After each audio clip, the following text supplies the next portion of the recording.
What's up mga ka-vlogs? So welcome back to my YouTube channel at sa Facebook account ko mga ka-vlogs, no? So paki-follow lang at paki-subscribe mga ka-vlogs. So ngayon mga ka-vlogs is kakain po tayo sa umagahan natin mga ka-vlogs, no? Yan po mga ka-vlogs. Yung ulam na pala natin ngayon is bangus na inununan at saka yung kanin natin is umay. Yan po, no? Rice po mga ka-vlogs. Kasi gusto ko sana is yung mais kasi wala po eh.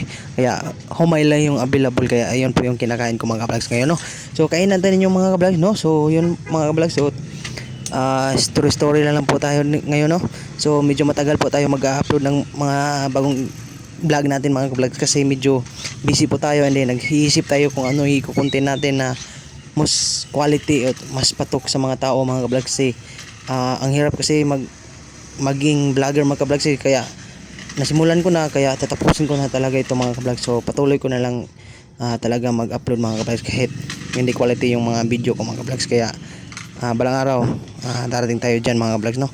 So kaya suportahan nyo ako palagi mga vlogs sa mga ginagawa ko mga vlogs. Kaya shoutout pala ako sa mga nagsuporta sa akin simulan noon hanggang ngayon mga vlogs, no?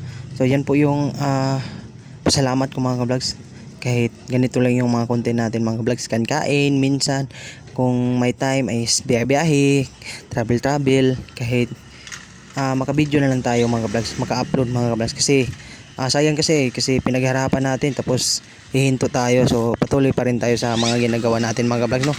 So ginagawa ko pala mga vlogs sa yan mga vlogs, no? So minsan lang tayo maka-video and then maka-vlog mga vlogs, and then paki-follow lang, no, sa hindi pa nakapalo sa YouTube channel ko.